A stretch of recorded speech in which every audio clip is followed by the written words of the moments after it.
Alright, hello dear Twilights and fellow hunters, Meta-Likes Waffles here. I hope you hear us okay, any sound I put in the video and you see the clips. And I am here with... Azrael. Who is doing extra research on the side because I effed up on Nightmare Mensis lore. Like, big time. I have literally one paragraph written. I didn't need to tell you guys that, but I'm going to be honest. Honesty is key. Yeah, so I'm just going to read this one paragraph I got. Okay, so the School of Mensis is run by Mikolash and acted as a replacement for the Radicals of Bergenworth. I picked that up from Aegon of Astora. I did not figure that out on my own. Like, I think most of this is from Aegon. Mikolash was loyal to Lawrence as he studied the Great Ones in Willem's place. Later, however, Mikolash broke off for reasons I am uncertain of, but in his boss fight, he talks of Mother Cause. Maybe he was trying to get an audience with her, or as a theory I recently looked at goes, to revive her. Crazy, I know, but he didn't appear that sane. And this is Bloodborne. Maybe you can revive Great Ones. Well, that's my notes. Well,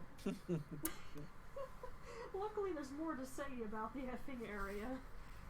Pardon me while I BS my way through this now. So we all know how we get here. You have to go through Yarhagul. You have to poke Mikolash's mummified body, get transported to the Nightmare Lecture Hall, which I've already discussed a few times, but I'll go over this again. I do believe this is a combination of what some of the School of Mensis might have looked like and Bergenworth, because when you go to the actual Bergenworth, I don't see that tiny dinky place as being a college for hundreds of students. I just don't. How it all ended up in the nightmares beyond me, but who knows? Yharnam's just a soddy mess. That's what happened. It got torn away. True. I wonder what caused that to occur. Maybe they made a Great One mad. Yeah, or when they started their ritual, it occurred. That could be it. Yeah.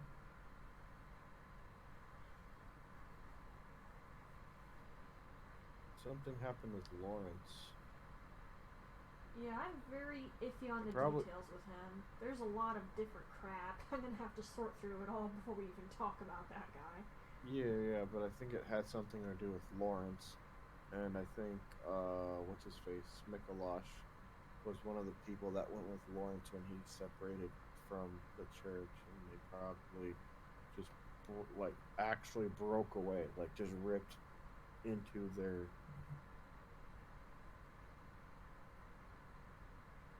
Yeah. And then they did all the experimenting and terrible stuff.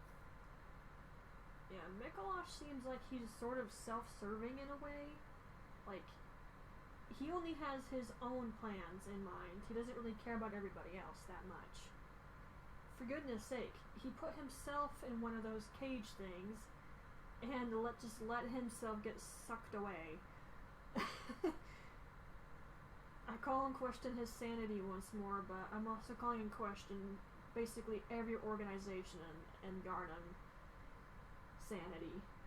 Although, I think I have the right to, considering everything that effing happened. Although definitely Mikolash questions on that guy's sanity. But anyway. This isn't a psychiatry. That's okay. I'm not a psychiatrist anyway. Come on. I just tossed the piece of crap in a loony bin and be done with it. It's like, nope, I'm good. Goodbye. Yep. Anyway. It's kind of hard to miss when you get into the area that, well, the game definitely informs you there's a effing chime maid in there again, about to ruin your day with an invader. But you also have something constantly inflicting frenzy on you. You don't see that thing till a little bit later in the area, but that would be the brain of Mensis. Fun. It's pretty easy to avoid it, but you do have Laurent's Silver Beast to deal with, and I'm not sure what to make of their presence in the area. But then you also have the giant lost children again. Of course, I can't neglect the fact there are hateful maggots inside the Laurent's Silver Beasts. They just pop out after you kill the thing unless your weapon's imbibed with fire. Tapeworm, anybody? My suggestion would be to actually just run past all of it and get inside the doors on the top of the stairs. Yeah. Where you see a bunch of big spiders. So the brain of Mensis can't affect you until later. Yeah, the Nightmare Apostles. Yeah. I'm not really sure what to think of those guys either. What guys? The Nightmare Apostles, the spiders. I mean, there's a bunch of them, but they're only in one room.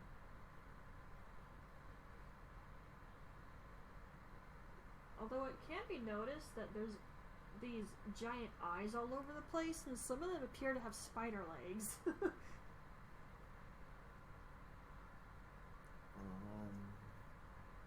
Yeah. Yeah, just mull that one over for a minute. Well, that's not it. I do also wonder about the corpses you find in the Nightmare Realms. They're either in casual attire or they're in healing church garb. Did they get sucked into the realm too, or what?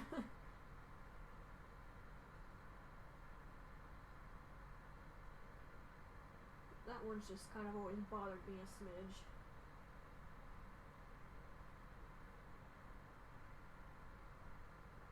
Then of course there's that church spy. Or was he from Bergenworth? What was his name? I don't remember his name, but I think he wielded Ludwig's Holy Blade. It's in your path as you're about to access your first shortcut. Oh yeah, you're talking about that guy.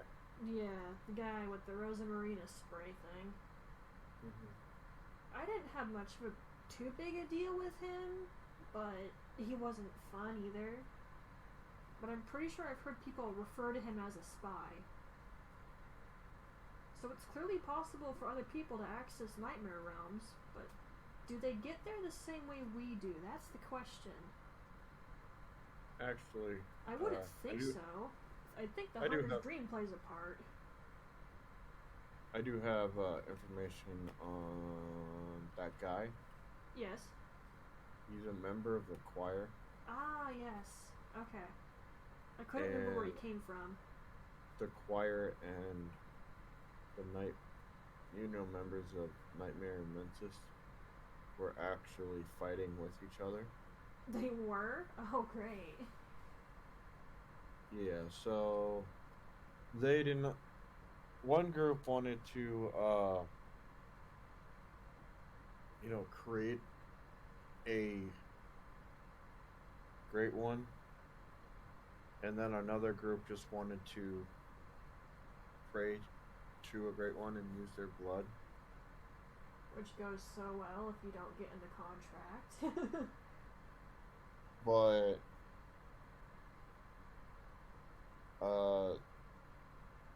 the one group didn't do that. Well, the choir themselves pretty much do everything through they were under William, and they weren't under William, but they supported William a lot. That's why they covered their faces and their eyes. Yes.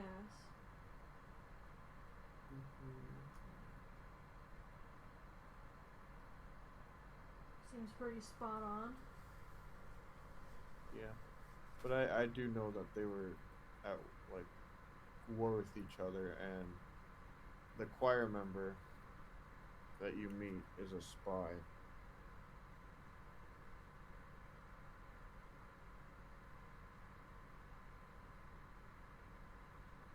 I do honestly wonder how many of any other organizations of Yharnam, how many people do they all have left after that hunt? It just seems like Yharnam got wrecked worse than it ever did on that hunt.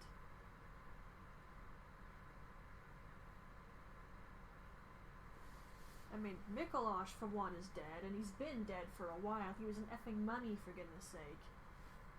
Yeah. So what happened to his school?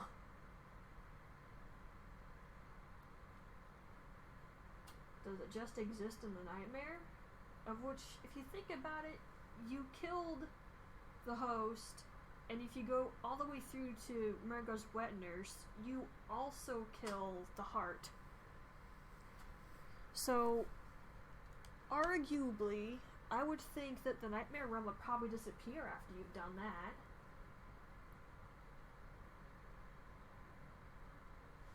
But that's just a theory I've always had. If you kill the host and the heart, I imagine the dream and our nightmare realm just can't continue. It probably just becomes unstable period after the host is gone or the heart. Okay, yeah, listen to this. It is known that the school of Menses had parted ways with the healing church, and so the choir, likely figuring the nature of the secrets of Menses, sent Edgar to spy on them. As a result, he later got warped into the nightmare. As a result of the Menses ritual was completed, he's probably wearing the capeless student set as a disguise of sorts to infiltrate Menses. Yeah, that sounds about right. He just got sucked in. Seems like it would work, yeah.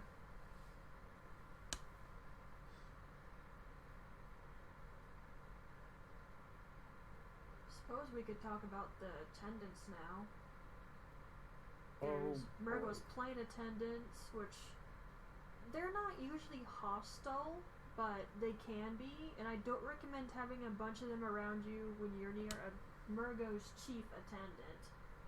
They're the ones that wield that giant meat cleaver looking thing and that chain.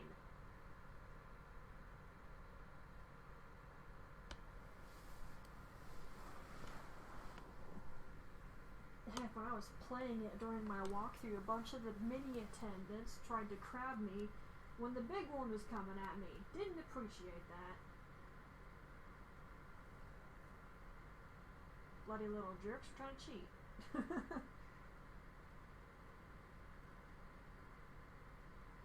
Yeah. Heck, and the whole nightmare realm is just in shambles, too. These guys feel like, just like straight slave labor. Yeah. Do you think perhaps the attendants might have been some of the people who had cages on their heads? They just got warped into that in the nightmare realm? Possibly. I don't see why not. It's a lot of attendants unaccounted for, though, considering all the people we see, but maybe some of them just didn't have strong enough minds, perhaps? Yeah. Or their essence feeds the realm, alongside Mikolosh being the host. Yeah, it's just... So I've always wondered what happened to all of them, because we see Mikolosh, what about all those others?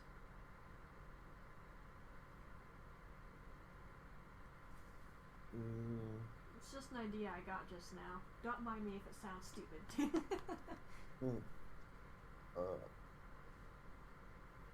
No, it makes sense. Because they got something on their head. It's not a cage, but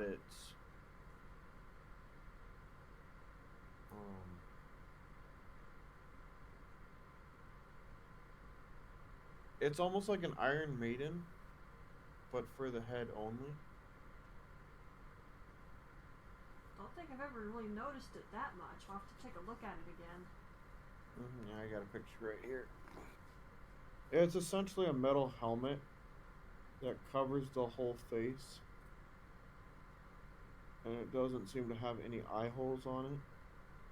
Do you think that could also be part of the insight thing that Willem preaches? Yeah, but they also, like, their clothes are dirty. It's like minimal chainmail. Yeah.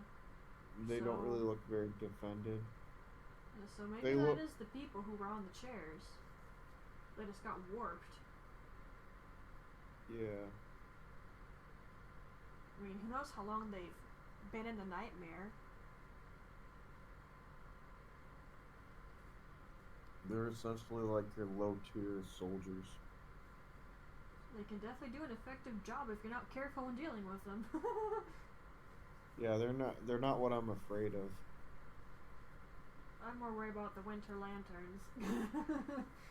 Oh. Although going that was purely optional, but still. Winter lanterns is optional. It is, but I had to go down there to get the stupid bell.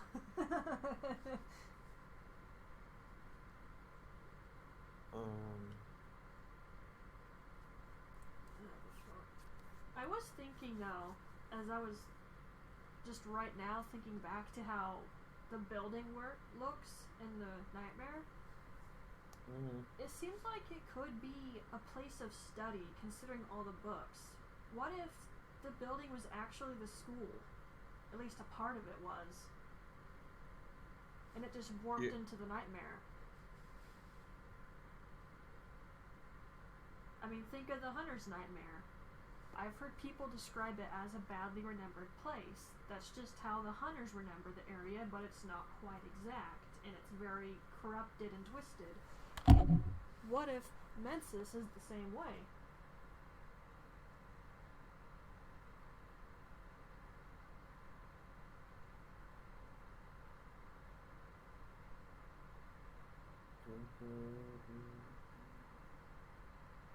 God, that scared me. Of course, I don't have an explanation for the crows and the dogs, people. I just don't know what to tell you on that account. I'm looking at bosses right now. I'm getting to Mikolash in a moment. I'm trying to go in order from how you run around the area. Well, there are those skeletal puppet things. They bleed, so I'm wondering if those were some other people who had their heads shoved into cages, possibly. Or if they were just constructs that had body parts fused into them. More disturbing things have been done, so... Mikolash is a low-key necromancer. Hey, maybe.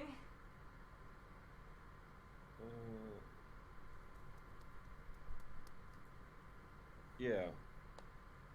When I said I wasn't afraid of like the winter lanterns. It's the Chief Attendant. Yes. I bloody hate those. She'd be scary. Yes. For a thick looking thing, it moves bloody fast. And it hurts. Does a lot of damage. Its overall appearance is kind of creepy too. It's a lot of damage. To me, if something moves quick and it does a lot of damage, that's just not a good combo. Right. So, let's go into Mikolash's boss fight.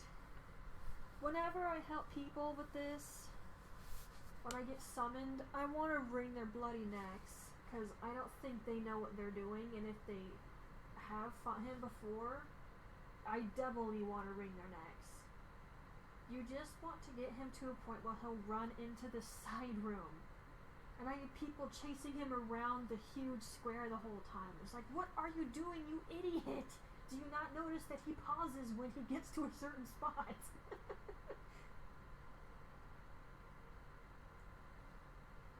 Had to get that out of my system real quick. Yeah, I get really annoyed by that too, because if you're smart about it, you know, you don't have to get killed by Mikolash. He's one of those bosses that are either really hard if you're not doing it carefully, or super easy if you do it the right way. I mean, the biggest threat when you first start isn't even him. He'll just slap you a little bit. His arcane attacks in the beginning are pretty easy to dodge. His skeletal puppets are different. They hurt when they hit you. Just take the two out in the room he runs into and they'll take a minute to revive.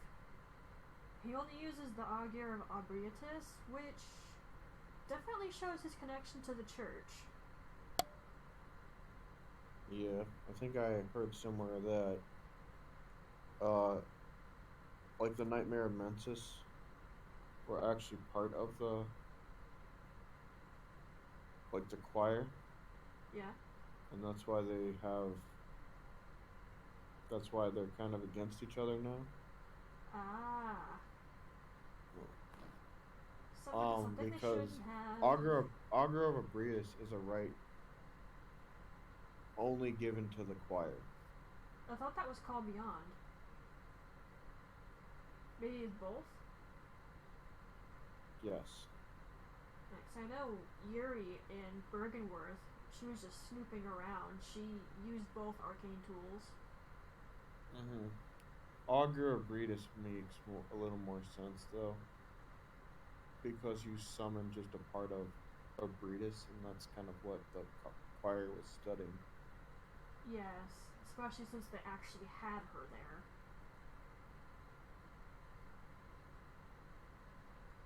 But it's the second phase of Mikolash's boss fight that's the problem. At least for me. I am effing crap at dodging the Call Beyond, and that's when he starts using it in that stupid little area. It's so hard to dodge that for me. Nope, don't even do that. I don't. I just beast roar him to the floor and slash him. He can't do anything when I stun lock him. Then I just keep beast roaring him until my stamina recharges and continue. I literally just straight up go up to the next floor and just freaking shoot him multiple times. You can do that? Until he's dead. I did not realize you could do that. That's awesome. I don't mess with Mikolash anymore. Nope. No, I get it. Call Beyond is not a fun thing to have used against you. It's just not. No, it's the worst. It's literally like the most cheesiest thing too to do that, because you go up the stairs and there's a hole because there's a square box, and you shoot him, but don't like shoot him over and over, because what he tends to do is he goes into a loop where you shoot him and he goes into the one mirror and goes back through the mirror, and you shoot him again, and he does it over and over and over.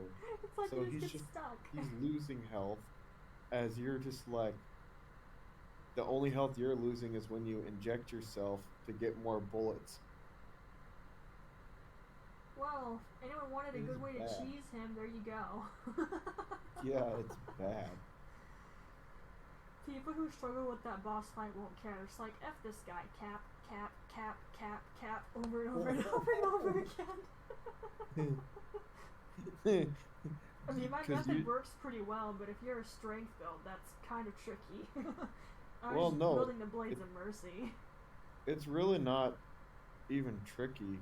No, I mean, the thing I did, I just beast roar him, then I slash him as he's getting up, and I run out of stamina, I beast roar him again and just keep doing that till he dies. It works. It's a little time consuming, but it works. Yeah. Well, because, like, even to do my method, you just need a gun of some sort, And a bunch of or bullets. or if you happen to go the DLC first, either Simon's Blowblade or even like if you're an arcane character, uh Black Sky Eye Yes, is that another can good one definitely work. because it costs nothing to cast. Very true. And if your arcane is particularly high with the Black Sky Eye, it'll do a lot of damage. Yeah, I think it does like 200 and some damage. It's like doom, doom, doom, doom, doom. I mean, you could always Black Sky Eye it and use Simon's Bowblade. Just double up the damage a little bit. Yeah, no, I usually don't do that though, because Black Sky Eye, you just because you gotta use up because it's gonna use bullets anyway. Yes. Because arcane that uses bullets. But I use that on Azrael when I'm doing Azrael against Mikolash. It's just Black Sky Eye him from the ceiling. Just screw him. I hate him so much. I don't think anyone likes Mikolash. Mikolash, also known as piece of trash. Yeah. The only most noteworthy things that I could really say about him is what he says before the boss fight. He speaks of cause, and that he's asking her to grant them eyes. And he even Actually- acknowledges that you're a hunter at the end of the first phase of his fight. Actually, what I think what he's actually asking Cost to do, even though you know Cost is dead, but what he's asking Cost to do is basically turn them, give them eyes, but essentially turn them into spiders. Like Rom. You like Rom because he says, grant Like us he did eyes for the like you vacuous did. Rom, yes. Yeah. I mean, becoming kin is basically ascension. That's what a lot of them are after. The organization's ascension, or at least contact with the Eldritch beings. Little did they know all they had to do was eat 3 umbilical cords. Well, personally, I think it was a little more than that, but we'll get into it later. But I do think the umbilical cords played a huge effing part in that moment. It's kind of hard to deny, because if you don't use those, well, nothing good happens to you. You get messed up. Yeah. So I guess that's Mikolash taken care of. It's when you enter the second phase of the nightmare. Get another effing Chime Maiden to deal with. But there's also some interesting things to note. There are shadows of Yharnam here. Now we've gone over them before in the Forbidden Woods. I think the same thing applies here for 2 reasons. We have Murgo and Queen Yharnam. I know that some people say Annalise in this case, but the shadows of Yharnam aren't seen anywhere in Canehurst, but we do find them in the chalices. They came out of the fog in Bergenworth, and now we find them in the Nightmare of Mensis, where Murgo and Queen Yharnam are.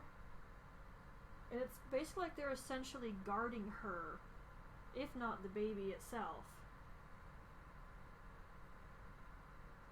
I don't know what to say about the giant man-eater pig things, especially all them bloody eyes. Mikolash is insane. He messed with the dogs and the crows' heads. Why wouldn't he mess with the pig as well? I mean, come on.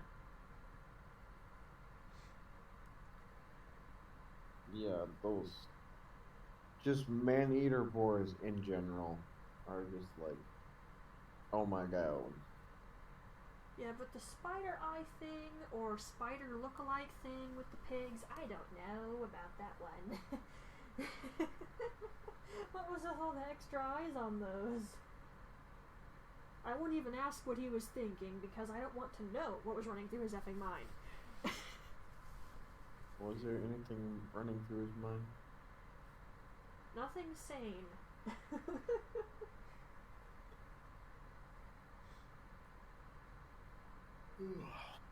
But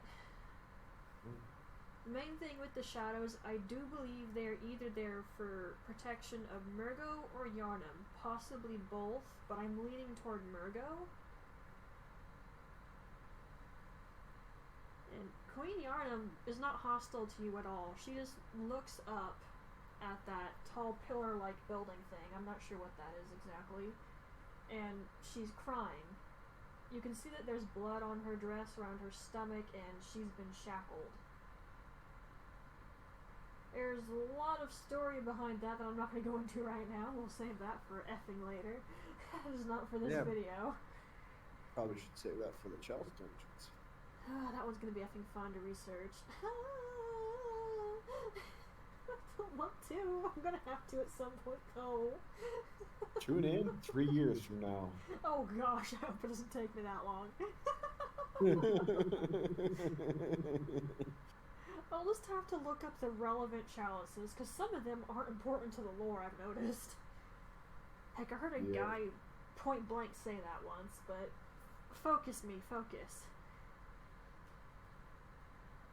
When you go up there, you can see more of those people on the chairs, dead, mummified bodies. They have the cages on their heads.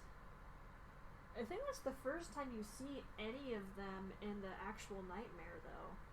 Now that I'm thinking about it. Who are we talking about? Before you go into the actual boss fight with Murgo's wet nurse, there's all the corpses with cages on their heads in that room. Yeah. Why were there extra? And why did they need to be in the nightmare? Maybe for extra support? I don't actually think there's a lore reason behind that. They're just there. Okay. I think it's called cool aesthetics. Okay then. Let's just roll with that. It's Miyazaki. I mean, what do you expect? Yeah. Just roll with it, don't question it. Yeah, not everything has a lore explanation behind it. Meh. Displeased, but fine. So, Murgo's wet nurse. You can hear Murgo crying the whole time. And does everyone know what a wet nurse is? If you don't, go look it up, because I'm not explaining it. Well, a wet nurse is a lady that helps you with birth giving. But that's kind We're not of... We're not being monetized, so why do you care? Well, I'm just... Wait a minute. Murgo's technically already born. What does he still need a wet nurse for?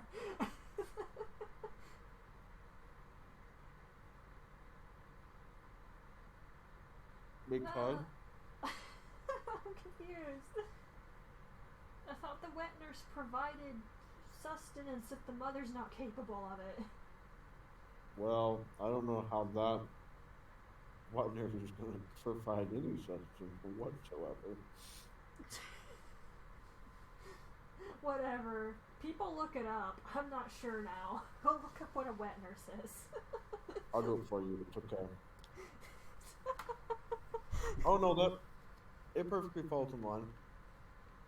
Because a wet nurse is a woman who, breastfeeds and cares for another's child. Yeah, that's what I was saying. So basically what she's doing is just caring for the child at this point. Since Yharnam isn't capable of doing it.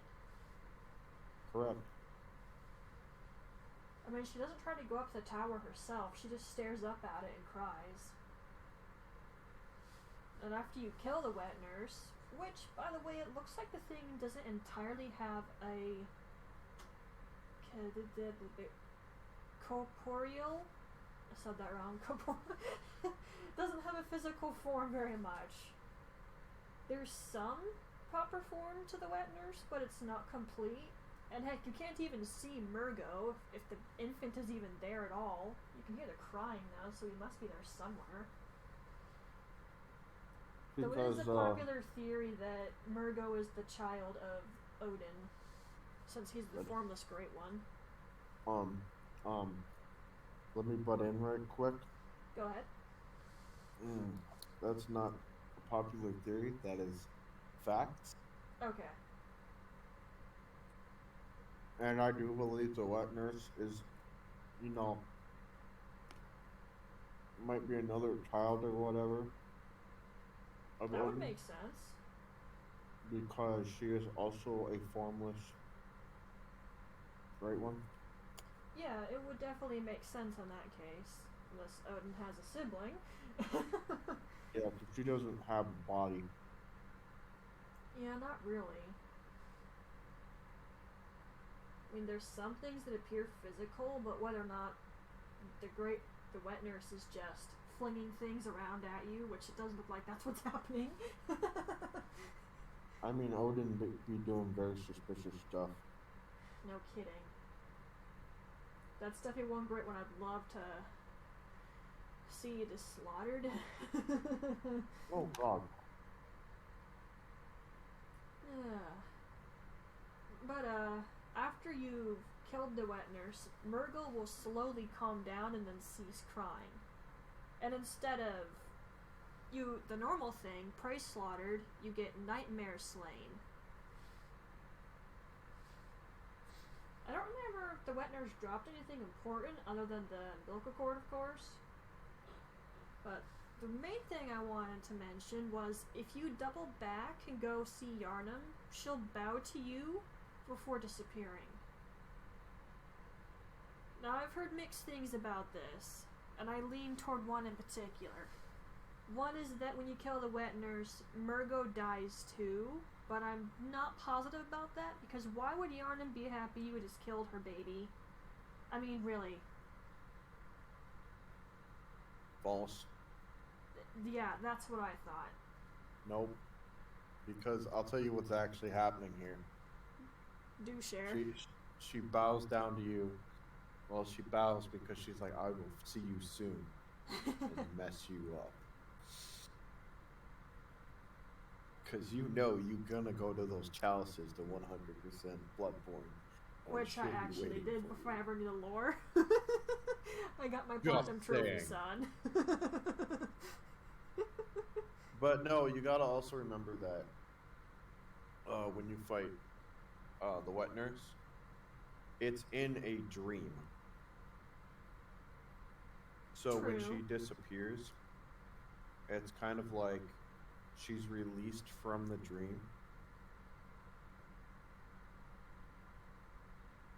At least her body in the dream is released from the dream.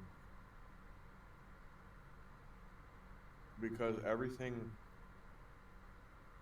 you know how you said you were gonna kind of struggle with Chalice lore? It's because there's different aspects of the lore. I know what to do with the Themarians. I almost basically have that memorized. It's stuff with other characters that's gonna get me. Kind of think about the Chalice dungeons. Like, you know how everything is basically a dream? Well, the Chalice dungeons are like what's real. Yeah, you're just getting there through different means than other people did. So we technically don't know how the church or Bergenworth access the tombs.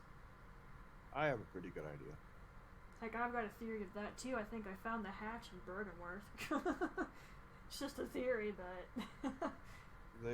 Another popular theory is where you go fight Gascoigne. The Forbidden Grave area, the whole of the Forbidden Woods. You don't call a place forbidden without a reason. They didn't want people poking around. Where you go fight Gascoigne. Yes. Here's another one. Really? I wouldn't have thought it would Yeah. be there. But then again, Well, that's awfully close to the Healing Church, so it makes sense.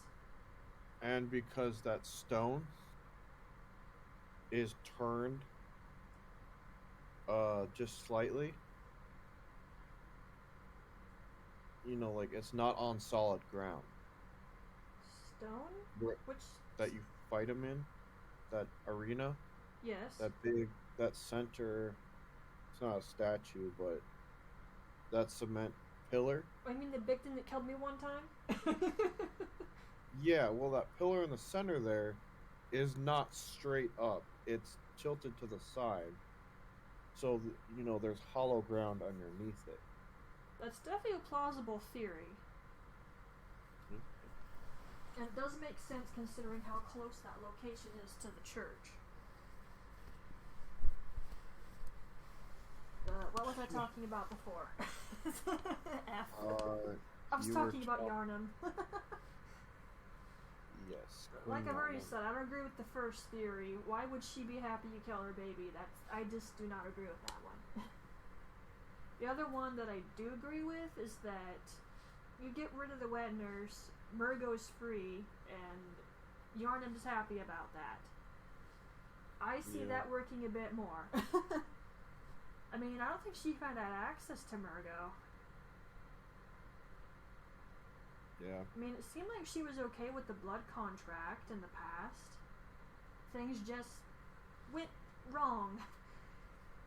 I'll explain that when we get to the Chalice Dungeons. Well, every mother of a great one is destined to lose their child. I thought that was just the great ones themselves. That's why they yearn for a surrogate. Yeah, they can't have children. But the mothers, the people who have the children, once they give birth, the great ones take them away. Oh, that's what you mean. And that does make sense. That's kind of crummy, but the Cimmerians would have been used to that sort of thing, considering they saw the great ones as gods. You want to know what else is crummy? Oh no, what? Being pregnant without knowing who the dad is. I think the Cimmerians would have known. They enter a blood contract, dude. At least their opinions were kind of taken into consideration, unlike poor Ariana. Exactly. I would have just effing impregnated the woman. It ruined her mind. Boom! You're pregnant now.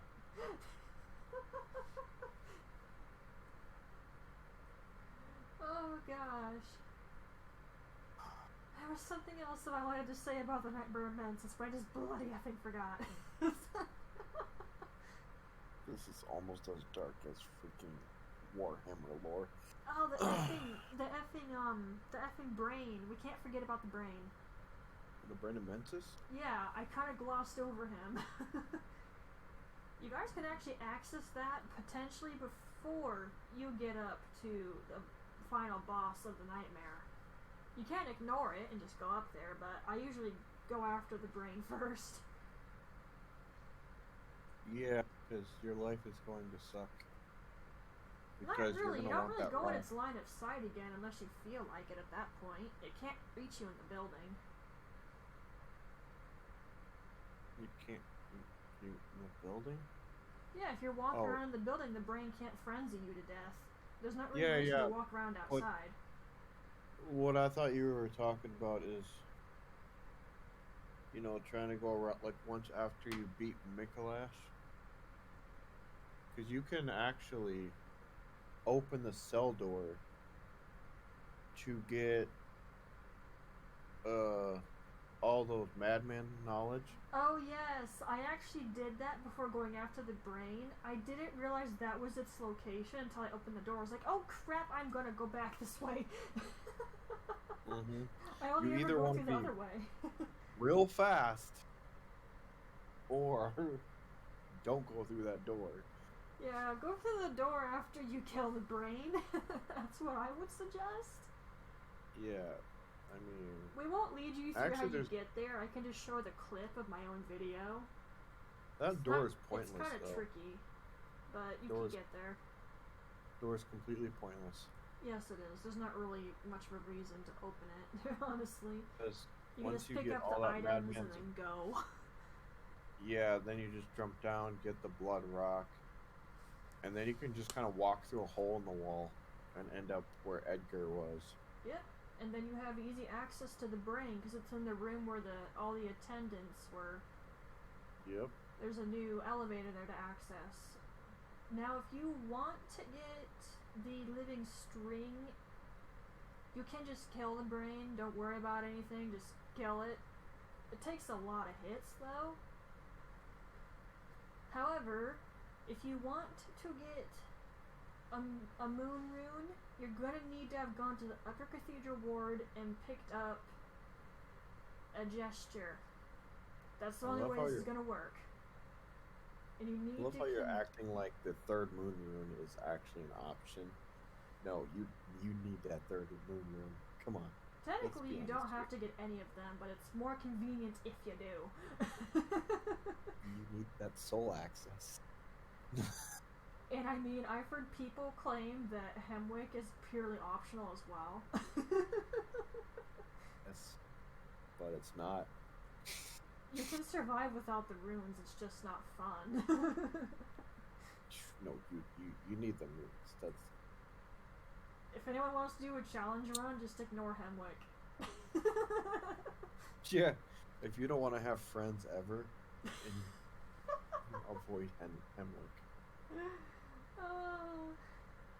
But yeah, you need that gesture if you want to get the moon rune. You have to complete the gesture too. You have to stand there doing the make contact gesture for like a full minute, I think, and that's when your hunter switches arms. Later. 14 years later. I can finally get the freaking rune! The thing with the brain of Mensis is that the living string description, I don't remember the description entirely. Could you look at it for me on Google? I can't open my browser in case the PC crashes. Oh, fine. Sorry. Do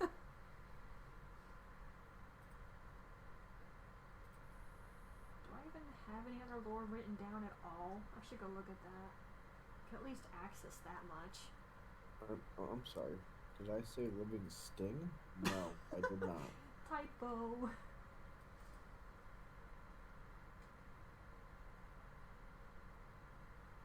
Oh gosh, there's nothing written on that.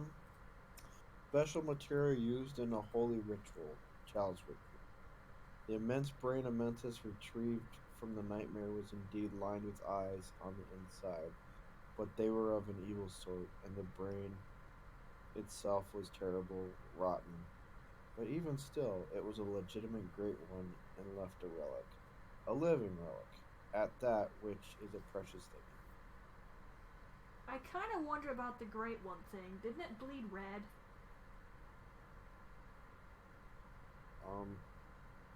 Yeah. Questions. No, I don't think it's really that much of a question.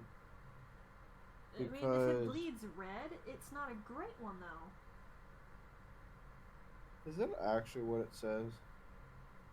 Anything of Eldritch has to bleed silver or white. Which raises questions about the doll if you hit her. But we'll get to that later. Not if you want your channel to be monetized. Hey, I'll do Hunter's Dream lore at a different point. We're in Nightmare of Menses right now. Chill. Wait. Hey! Hey! She's not that kind of effing doll. It took you literally that long? I was hoping that's not what you meant. But I figured, you know what? His brain went there. Yeah. Everyone makes that so effing great joke. Great ones do bleed red when struck. Really? It's hold on. It's kin that will bleed a pale yellowish fluid. Like if they're specifically kin. Who the heck's been lying to me then? Almost everyone says true great ones are silvery white. Yeah, it's kin. Because, well, this says a pale yellowish fluid.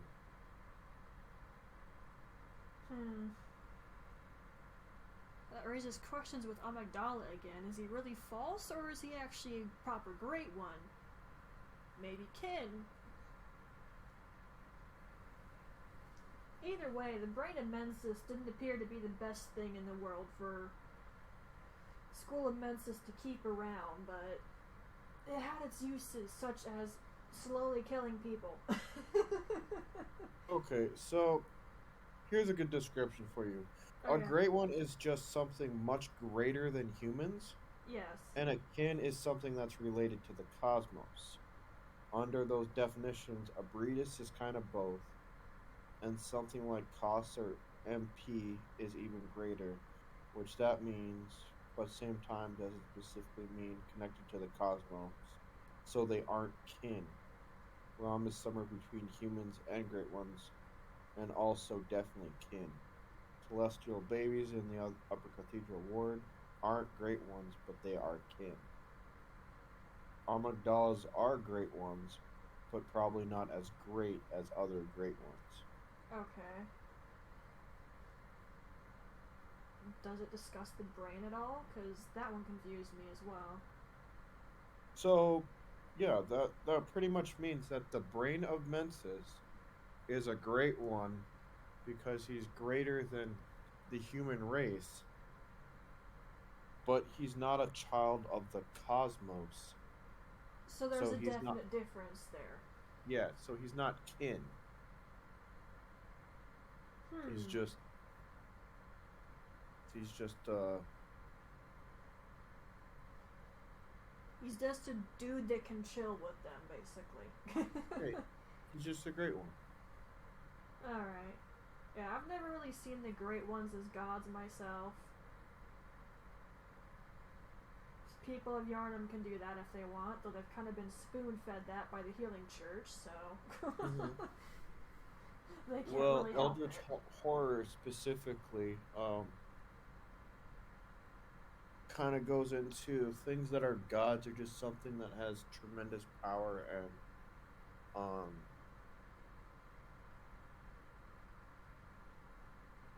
are really huge and monstrous. Or which I would just call them a monster. But some of them are just definitely more human. If we're going basically what Bloodborne is kind of based upon, Eldritch Horror. Yeah. Like the one known as Nero Lethatep, I believe is his name. I have no idea what that is. I've only heard of Cthulhu. So he's basically related to Cthulhu. Okay. But he takes the whole form of human. And he kind of is like a trickster god. Oh, great. That's not necessarily good. Well, it is, because a lot of gods will try to destroy the world. And because he likes messing with humanity, he doesn't let them get away with it. He will literally prevent it. Well, I guess that's good of him. Yeah. What happens when you go to work and you just start listening to freaking H.P. Lovecraft for 4 hours straight? I actually got his complete works on my Kindle. I haven't read it yet, though. I don't even read it. I just look up YouTube channels. I mean, there is that. My whole point here is some of them are closer related to, like, the human race, where other ones are related to the cosmos. That's probably due to the mating, if we want to put it crudely, mating with the Thumerians and humans. Although it seemed to work better with the Thumerians. they were Yeah, superhuman and their bodies could handle it, as could their minds. The humans don't appear to handle that as well. Well, yeah, because the Thumerians were a special breed race. Yes. Doesn't appear to be an awful lot of them left. I mean, Yeah. after what Yharnam did... No, do not start talking about that.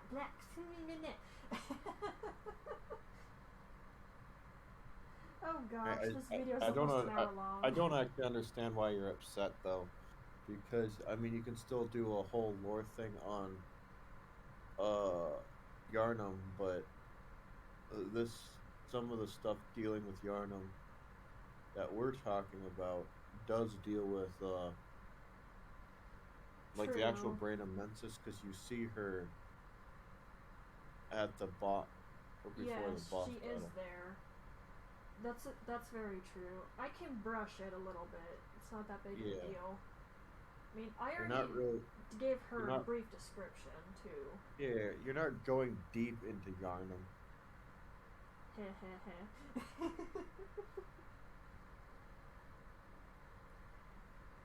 So everyone remembers what I said about her when we got to here, right? That there's blood on her dress and her stomach area. And she's shackled. The shackles...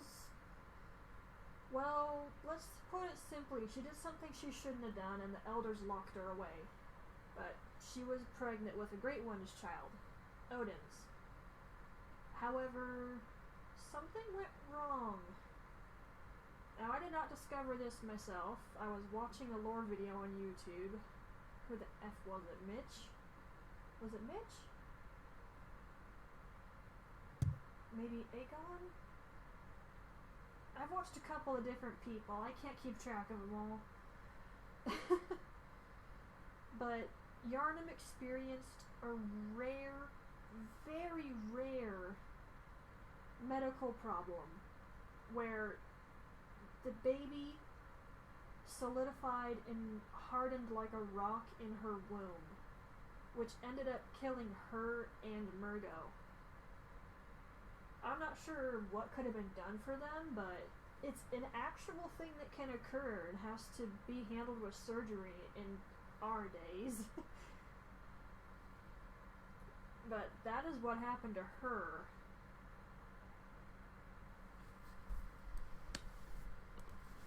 Her horrific consciousness, like the game describes it, continues to live on, as we see. Plus, there's Murgo.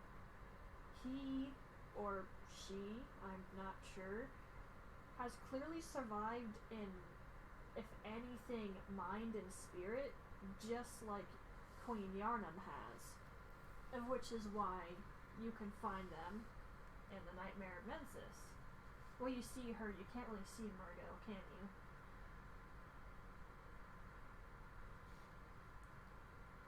I think that's the most I can say without delving too deep into that one. I'm not sure there's much more we can add to the Nightmare of Mensis.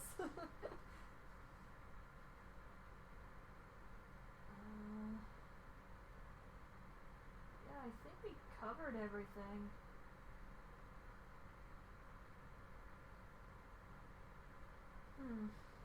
Yeah, I think that's about it. Is there anything else you think you can add?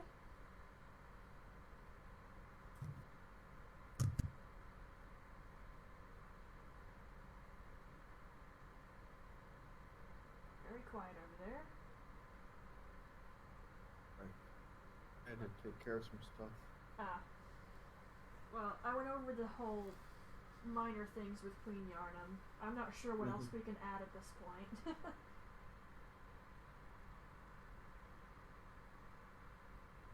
I think that's about it for this lore video, which is almost an hour long. Well, at least we added more than what you previously had. No kidding. That was pathetic. Suppose I'll start wrapping the video up now. Okay. Right, so, thank you very much for coming in and watching. If you'd like to support my YouTube channel, please like, subscribe, and share it. If you want to support my Twitch channel, which is linked, please follow and share it. If you'd like to join my Discord to know when I am streaming on Twitch or uploading to YouTube and a variety of other things, you are able to join that as it is linked. But above all, we hope you enjoyed this and that the information was helpful and interesting. So for now, we will see you in the next lore video. Bye! Bye!